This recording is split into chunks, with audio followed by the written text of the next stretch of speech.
Hello दोस्तों, बहुत बहुत स्वागत है आपका इस हमारे नए वीडियो में। तो आखिर जिसका इंतज़ार था वो इंतज़ार ख़त्म होने वाला है।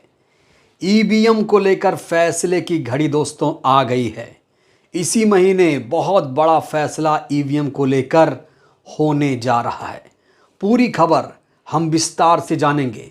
किसकी याचिका है, याचिका में क्या मांग की गई है, इस याचिका को लेकर सुप्रीम कोर्ट ने क्या सवाल किया, इलेक्शन कमीशन का हलफनामा क्या है, साथ ही साथ एडीआर की जो ये याचिका है उनके जो वकील हैं प्रशांत भूषण साहब, वो कितने ज़्यादा एक्टिव हैं। पूरी बातें डिटेल में दोस्तों, क्योंकि दोस्तों ईवीएम का मुद्दा लोकतंत्र से जुड़ा हुआ है और ईवीएम को लेकर इसलिए बात हो रही है, ईवीएम को लेकर बार बार इसलिए भी सवाल खड़े हो रहे हैं कि लोगों को ईवीएम पर विश्वास नहीं हो रहा है, ईवीएम पर लोगों को शक हो रहा है, लोगों को यकीन नहीं हो रहा है कि ईवीएम से जो चुनाव हो रहा है निष्पक्ष हो पा रहा है या नहीं। लोग लगातार आरोप लगा रहे हैं कि ईवीएम हैक हो रही है, ईवीएम से धांधली हो रही है, ईवीएम को स्वैपिंग कर दिया जा रहा है और इसीलिए ईवीएम को लेकर तरह तरह के प्रश्न उठ रहे थे। लिहाजा ये पूरा मामला अब सुप्रीम कोर्ट में पहुंच चुका है और अब सुप्रीम कोर्ट इस पर सुनवाई करने के लिए तैयार हो चुका है। तो दोस्तों ये वीडियो बहुत ज़्यादा ज़रूरी है। आज की वीडियो बहुत ज़्यादा खास है क्योंकि इससे पहले बहुत सारी खबरें आपने ईवीएम पर देखी थी, लेकिन ये वीडियो सुनवाई को लेकर है, जिरह को लेकर है और आगे रास्ता क्या तय होगा इस पर हम विस्तार से आज बातचीत करने वाले हैं। लेकिन ये देखिए, इस खबर पर ज़रा पहले आप नज़र दौड़ाइए। सुप्रीम कोर्ट ने एक सवाल पूछ लिया। सुप्रीम कोर्ट ने पूछा, ये देखिए, प्रशांत भूषण जी से, वही प्रशांत भूषण जी जो एडीआर के वकील हैं, जो सुप्रीम कोर्ट में ईवीएम को हटाने के लिए, ईवीएम को जड़ से उखाड़ फेंकने के लिए लड़ाई लड़ रहे हैं। दिलचस्प बात देखिए, सुप्रीम कोर्ट ने उनसे पूछा, अरे प्रशांत जी कितनी बार ये मुद्दा उठाया जाएगा? तो प्रशांत जी ने बड़े ही दो टूक लहजे में जवाब दिया। प्रशांत भूषण जी ने कहा कि देखिए भाई, चुनाव नज़दीक आ रहा है और 5 राज्यों में चुनाव तो ईवीएम से हो रहा है, लेकिन 2024 में ईवीएम से चुनाव नहीं हो और अगर हो भी तो उसमें एक व्यवस्था होनी चाहिए। क्या है वो मांग, बताऊंगा आपको मैं। क्या मांग की गई है एडीआर की याचिका में, वो व्यवस्था कैसी होगी वो भी मैं आपको बताऊंगा। लेकिन सुप्रीम कोर्ट ने देखिए किस तरीके से सवाल पूछा, कहा कि कितनी बार ईवीएम का मुद्दा उठाया जाएगा। दोस्तों इसका मतलब समझते हैं आप? सोचिए, एडीआर की याचिका तो बहुत बड़ी याचिका है, एडीआर की याचिका पर तो संज्ञान लेना ही था। सुप्रीम कोर्ट ने परेशान होकर यह सवाल इसलिए भी उठाया क्योंकि दोस्तों एक याचिका ईवीएम को लेकर नहीं लगाई गई है। अगर आपको यह लगता है कि ईवीएम को लेकर 1-2 याचिका पड़ी है तो ऐसा मत सोचिए। देश के अलग अलग कोनों से न जाने कितने सामाजिक कार्यकर्ताओं ने ईवीएम को लेकर याचिका लगाई है। लेकिन याचिका लगाना अलग बात है, याचिका को एक्सेप्ट कर लेना, सूचीबद्ध कर देना दूसरी बात है। और ये जो याचिका है एडीआर की, देखिए दोस्तों, आपको पता है कि एडीआर एक एनजीओ है जो हमारी जो भारत की राजनीति है उसे स्वच्छ करने की बात करती है। एडीआर जो है वो चाहती है कि भारत में स्वच्छ छवि के नेता आएं, हमारे देश की राजनीति स्वच्छ हो, लोकतंत्र स्वच्छ हो, चुनाव प्रणाली ठीक ढंग से काम करे। इसको लेकर एडीआर लगातार लड़ाई लड़ रही है और एडीआर ने जिस पुरजोर तरीके से याचिका सुप्रीम कोर्ट में लगाई है, पूरे देश के लोग इस तरफ अपनी पलक पावड़े बिछाए बैठे हैं कि ये जो फैसला होगा क्या होगा। देशवासियों के दिल की धड़कनें इसको लेकर बढ़ी हुई हैं। तो दोस्तों चलिए आपको बताते हैं कि एडीआर ने ये याचिका क्यों लगाई है। दोस्तों वैसे तो बहुत सारी याचिकाएं हैं कि ईवीएम को हटा दिया जाए, लेकिन एडीआर ने ईवीएम को लेकर ऐसी याचिका लगाई है कि सांप भी मर जाए और लाठी भी ना टूटे। एडीआर ने अपनी याचिका में ऐसी ही कुछ मांग रखी है। जानते हैं क्या कहा है? एडीआर चाहता क्या है? एडीआर इतना ही चाहता है कि जो वीवीपैट की पर्ची निकलती है, वीवीपैट से जो पर्चियां निकलती हैं जो मतदाताओं तक नहीं पहुंच पाती हैं, उस वीवीपैट की पर्ची को जो इलेक्ट्रॉनिक वोटिंग मशीन में बटन दबाने के बाद वीवीपैट से निकलती है, जो बॉक्स में गिरती है, मतदाताओं तक नहीं पहुंच पाती है, उस वीवीपैट की पर्ची को 100% गिना जाए। जी हां दोस्तों, कई सारे एग्जाम्पल से बात साबित की गई। कहा गया कि बहुत सारे लोग ऐसे भी हुए उम्मीदवार जो काउंटिंग यूनिट के नतीजों से हारे, लेकिन जब वीवीपैट के पर्चियों का मिलान हुआ तो वो जीते। तो यहां पर एक स्ट्रांग पॉइंट बना एडीआर की तरफ से कि कहीं ना कहीं पर्ची अलग होती है, काउंटिंग यूनिट के नतीजे अलग होते हैं, इसमें डिफरेंस आता है।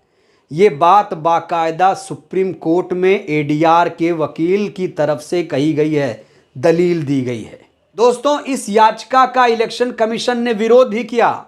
इलेक्शन कमीशन ने इस याचिका को लेकर कहा क्या, वो भी बताऊंगा। लेकिन जो दलील दी गई है प्रशांत भूषण की तरफ से, एडीआर के वकीलों की तरफ से, वो दिलचस्प है, क्योंकि यहां पर ईवीएम को हटाने की बात नहीं हो रही है। यहां पर ऐसी व्यवस्था की बात हो रही है कि ईवीएम भी रहे और बात भी बन जाए। लेकिन दोस्तों, ऐसा होगा नहीं। सोचिए, वीवीपैट के पर्चियों की अगर 100% काउंटिंग होगी तो इसका मतलब तो सीधा हुआ कि आप मैनुअल काउंटिंग करा रहे हैं। तो इसका मतलब सीधा हुआ कि आप बैलेट पेपर लेकर आइए, तो फिर ये ताम झाम की जरूरत तो पड़ेगी नहीं। तो कुछ इस तरह से भिगो भिगो को चुनाव आयोग को एडीआर ने मारा है कि वो खुद अपने आप ईवीएम सिस्टम से ही दूर हो जाए। भाई आप सोचिए जरा कि आप ईवीएम क्यों लगाएंगे, कंट्रोल यूनिट क्यों लगाएंगे, वीवीपैट लगाएंगे, ताम झाम करेंगे, ईवीएम कभी कभी खराब भी हो जाती है। तो अगर आप वीवीपैट की पर्ची 100% गिन रहे हैं तो सीधे सीधे इसका मतलब ये हुआ कि जो देश है वो बैलेट पेपर की तरफ मुड़ जाएगा। यही दोस्तों, यही मांग है याचिका में। सीधे तौर पर नहीं कहा गया है कि बैलेट पेपर से चुनाव कराइए। यहां अप्रत्यक्ष रूप से कहने की कोशिश की जा रही है कि देश को अब ईवीएम की जरूरत नहीं है, देश को अब बैलेट पेपर की जरूरत है। पूरी दुनिया बैलेट पेपर अपना रही है, इसीलिए अब इस देश को भी बैलेट पेपर अपना लेना चाहिए। दोस्तों, आपको याद दिला दूं, जब यह याचिका सुप्रीम कोर्ट में पहुंची थी तो याचिका का विरोध हुआ था। चुनाव आयोग की तरफ से 962 पेज का हलफनामा लाया गया था और उसमें एक बड़ी बात सामने आई थी। उसमें एक बड़ी बात थी, चुनाव आयोग ने मानवीय त्रुटि की बात मान ली थी। दोस्तों, चुनाव आयोग ने कहा था जब वीवीपैट के पर्चियों की काउंटिंग होगी तो मानवीय त्रुटि होगी। तो फिर से क्या कहा गया एडीआर की तरफ से, त्रुटि तो हर जगह हो रही है। ईवीएम खराब हो जाता है, ईवीएम बंद हो जाता है, चुनाव प्रभावित हो जाता है, क्या वो त्रुटि नहीं है? और त्रुटि क्यों होगी? लापरवाही बरतेंगे तो त्रुटि होगी, सही तरीके से गिनेंगे, वोटिंग कराएंगे तो इसमें त्रुटि की संभावना कैसे होगी? बस यही बात दोस्तों अच्छी लगी सुप्रीम कोर्ट को, और यही बात जो थी वो कहीं ना कहीं इस याचिका को सूचीबद्ध करने के लिए कहीं ना कहीं माननीय अदालत को मजबूर कर दिया कि इस याचिका को एक्सेप्ट कर लिया जाए।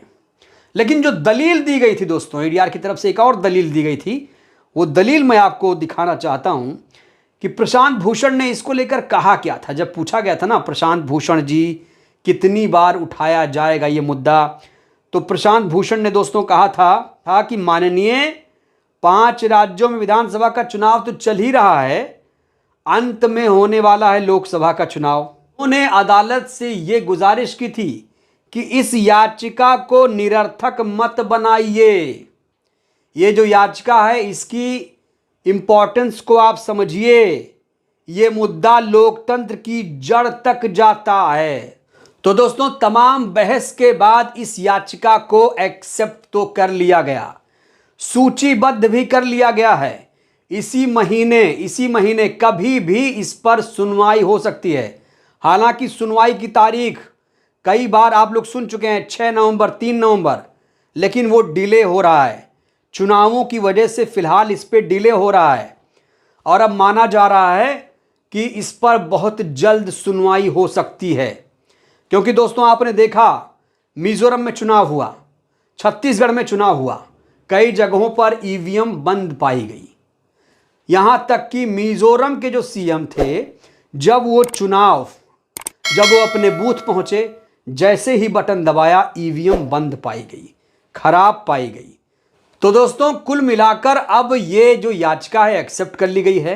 एडीआर की ये याचिका देश की तस्वीर बदल सकती है अगर फैसला आ गया। एक चीज और देखा गया, सुप्रीम कोर्ट कई मामलों में सख्त टिप्पणी करता है, सख्त निर्देश देता है, लेकिन इस मामले में देशवासी ये चाहते हैं कि सुप्रीम कोर्ट कोई कठोर फैसला ले जिससे बार बार ईवीएम का मुद्दा ना उठे। इस मुद्दे को शांत होना चाहिए, इस मुद्दे पर अब समाधान चाहिए, इस मुद्दे पर एक ठोस निष्कर्ष चाहिए। बार बार इस मुद्दे को उठाया जा रहा है, तमाम पॉलिटिकल पार्टियां कह रही हैं चुनाव आयोग कठपुतली बन गया है, ईवीएम हैक हो जा रही है। तो ये कहीं ना कहीं देश के लोकतंत्र के लिए बाधा है और देश का जो लोकतंत्र है वो सही से चले, क्योंकि दुनिया का सबसे बड़ा लोकतंत्र है। और जिस तरीके से अमेरिका में ईवीएम बैन हुआ है, इंग्लैंड में बैन हुआ, जापान में, फ्रांस में, इटली में, आयरलैंड में, तमाम देशों में तो ईवीएम बैन है। तो अगर ईवीएम अच्छी ही होती तो वो देश इतने बेवकूफ़ तो हैं नहीं। तो अब कहीं ना कहीं ऐसे लग रहा है कि इस फैसले के बाद भारत भी उसी श्रेणी में तो नहीं शामिल हो जाएगा। जिस तरह से अमेरिका में ईवीएम नहीं है, तो क्या आने वाला कल भारत के लिए ऐसा होगा जहां पर ईवीएम नहीं होगा? तो दोस्तों ईवीएम को लेकर ये बहुत ही इंपॉर्टेंट खबर थी जिसे आज हमने आप तक पहुंचाने की कोशिश की। वीडियो कैसी लगी? और आपसे एक सवाल है कि ईवीएम को लेकर आप लोग क्या सोचते हैं? ईवीएम से चुनाव हो या बैलेट पेपर से हो, वीवीपैट के पर्चियों की 100% काउंटिंग हो कि ना हो, इसको लेकर अपनी आप लोग राय दीजिए। और हाँ दोस्तों, इस वीडियो को खूब लाइक करिए, लाइक करने में संकोच मत करिए। वीडियो को शेयर करिए, चैनल को सब्सक्राइब करिए, सहयोग करिए, वीडियो को जन जन तक पहुंचाइए जिससे देश की जनता जागरूक हो। जय भारत, जय संविधान। शुक्रिया।